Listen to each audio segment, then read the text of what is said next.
భూతద్దాలు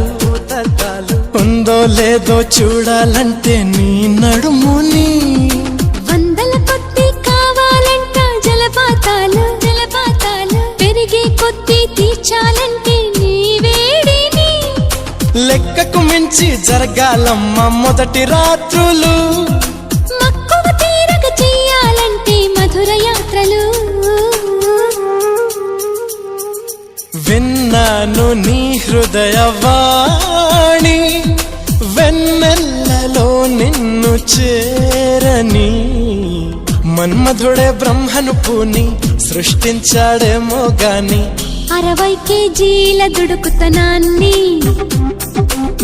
అలుపన్నది ఎరుగని రవితేజాన్ని పలికింది ఆకాశవాణి ఈ